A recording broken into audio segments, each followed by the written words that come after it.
traveling safely during the coronavirus pandemic is challenging, but a custom 14-speed disc brake Brompton makes it more fun, whether you are carrying it in your car or in your airplane. This is a Vincita single layer bag. It's the simplest bag they make. It's not suitable for airline travel, but it's great to keep things clean in the back of your airplane or in the back of your car. So this Vincita single layer bag is a great product that I recommend. Jumping ahead of myself here, before riding this bicycle, I had to finish assembling it. The next step, continuing from the previous video, was the disc brakes with this blue Magura brake fluid called Royal Blood. Pretty entertaining name for brake fluid. Magura instructions were good, and this was easy to do. After the brakes, I proceeded to do the lights. I'm getting ready to install the light. This is the Lumitec IQ-X dynamo light to run off of my Sun Deluxe here. And the only problem is that the mountain bracket that they supply will interfere with the headset lower cup here. Let me center this on the screen. Here we go. The bearing race here, of course, stands proud, and I need some kind of a spacer. And the plan is to use this Sheldon Brown nut. It's very similar to the nut that's on the back of the fork in newer Bromptons, holding up the fender and holding the brake. But I'm planning to put it on the front. This was invented by this fellow Sheldon Brown of Harris Cyclery in Massachusetts, which is a great bike shop. And by the way, they have a Rohloff gear ratio calculator that Sheldon Brown designed, and it's still on that site, although sadly Sheldon Brown is dead. It's a loss. It's a huge loss to bicycling community that he died. So he did invent these nuts, and these nuts are for attaching a brake to the fork in the way that the Brompton does it, and then from the back you can screw in something else, like for example a fender hanging bracket. But in my case I'm going to put it from the front, and I'm just going to use a portion of this nut as a bushing, as a standoff. From the back the fender will screw into it, and from the front the light will screw into it. Luckily the fabricator of this fork has 6mm holes front and back. Newer Bromptons have an 8mm hole in the back for a nut that's similar to this. So I'm going to actually drill out the front to 8mm. Get this in, and then it'll go pretty quick.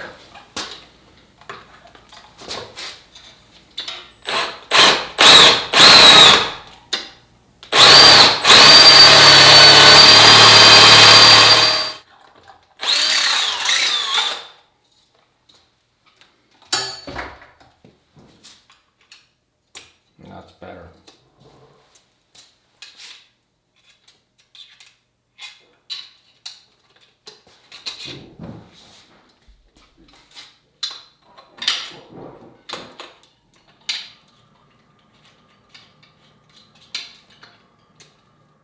One of the last things I had to do on this project was to install the lights, which was very straightforward, and the mudguards. The front mudguard went on in the standard manner, but the rear one presented some challenges that took some time to solve.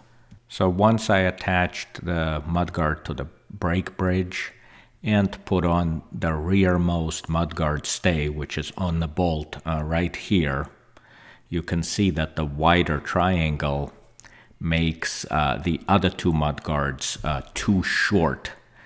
They just don't reach the bolt. I tried to straighten it at this bend to try to make it a bit longer, and I fiddled with it quite a bit. I eventually forced the stays into position by straightening them and probably applying some pressure onto the mudguard itself and flexing it downward a bit.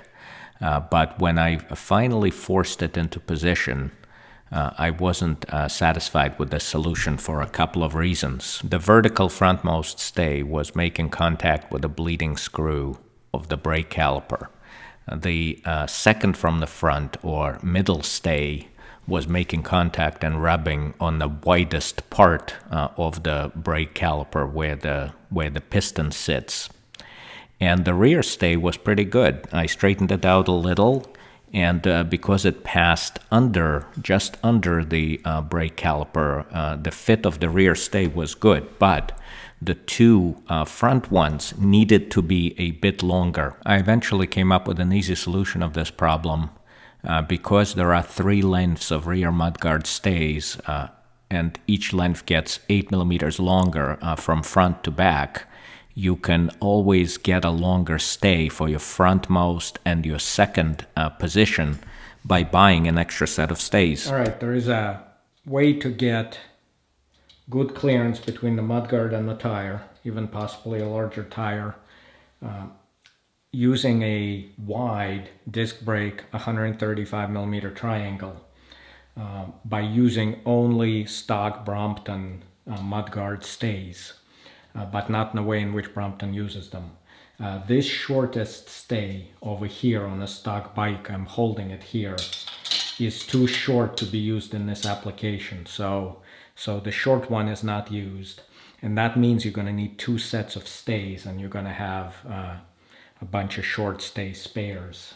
So this stay here is the one that's on a stock bike is in this position because it's longer, and so it clears the disc brake caliper very nicely. This one is also longer. It's the one that's on a stock bike is in this position, so I relocated it here, and this is a second one. So if you have 2 sets of stays like I did, I had a steel and titanium. This one is titanium, this one is steel.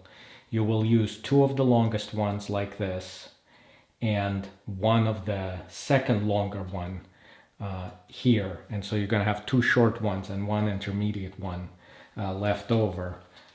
But your wheel is going to spin and you won't have to do any fabrication. And that's how I did it, and my clearance is good. Alright, just to recap, the mudguard is on by using 2 sets of stays and only using longer stays, the intermediate here and 2 of the longest here. I have no interference with the brake caliper or the brake caliper bleeding bolt. Also have the ability to bleed the brake without removing the mudguard by just gently pushing it with my thumb like this. Not that the brake needs to be bled a lot. The cable box is back on. This cable box is removed every time you remove the wheel, because otherwise the cables won't let it. So the cable box is back on, and the spare pedal storage is here. And this is where the removable pedal, it's going to come off the crank, of course, and get stored here while we're folded. And it also just clears the caliper, and this is all one plane. I have a flat surface here, so these are the determinants of the width. Certainly the removed pedal is thinner than the folding pedal, so that will keep my width under control. When I was dry fitting all this, I found that this bolt, so the bolt that holds the mudguard stays, the head of that bolt behind this tab interfered with the OEM2 anti-rotation device on a Rohloff hub. So I had to take a die grinder and create a recess here. This is non-stock, of course. This is the stock hole that engages with the monkey bone. But this is something I had to create to clear the head of this bolt. Right, so I had to grind off a little more by trial and error off of the OEM2 anti-rotation tab. I'm removing metal here so it would slide past the head of this bolt. An alternative would have been to countersink the hole and use a flathead screw instead of the bolt. So let's see if it fits now. And of course, I didn't remove that much. And of course, the Rohloff hub is good enough to be not broken by two world champions on a tandem. So I think, there it is, it slides off. So now I'll be able to take the wheel on and off if I get a flat somewhere on the side of the road. So question, does Project Brommieloff fit in the standard Brompton box that Bromptons are shipped in? We're gonna try this now. And the seat is up because the seat has to be off. The seat post pierces this hole, but since this is a test fit, I'll just drop it in.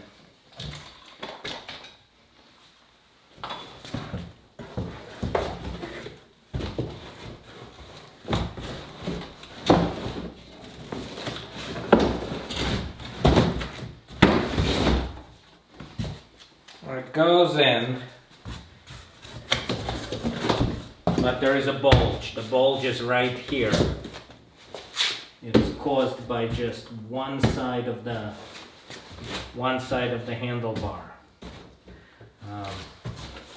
Of course, it's wider. The rear triangle is 135 millimeters, considerably wider, more than 10 millimeters wider. The front is 100 millimeters instead of 74, but it's only wider as to cause a little bulge right here. You could actually ship it in this box in a pinch. So wider, but only a little wider. This is the final weigh-in for Project Brommieloff. I don't have a fancy bicycle scale, but I'll weigh it with this luggage scale. And I'll probably also weigh it in my Vincita bag. So I'm weighing it with the tool pouch, with the spare tube, with the little pump that I have in there, with rear view mirrors and all sorts of accessories for real. This is how it's going to be used in real life, so it's not some kind of a hypothetical weight.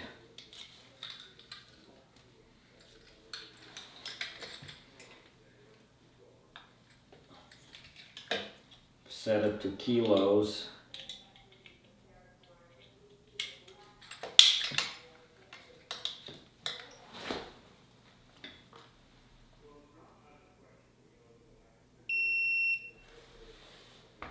It's 12.45 kilos.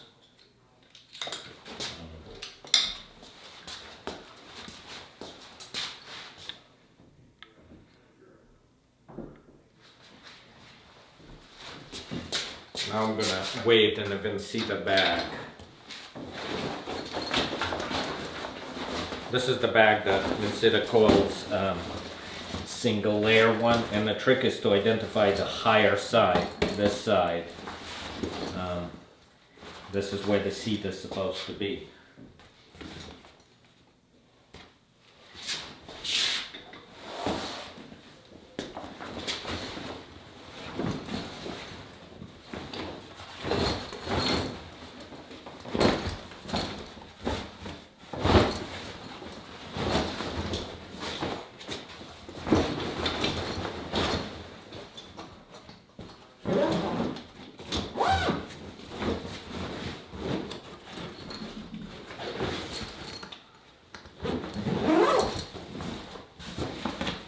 And so,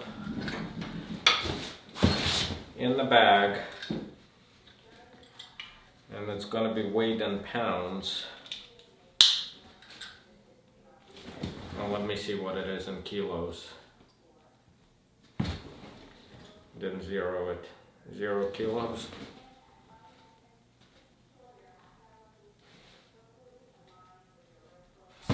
$13 kilos.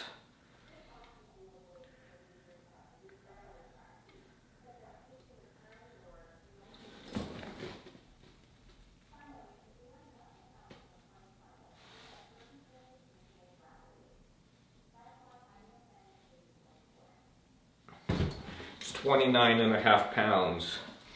I'm gonna need that number for my airplane. So it's not the lightest Brompton in the world, but it's a 14-speed disc brake Brompton that you can carry on your shoulder. Thanks for watching.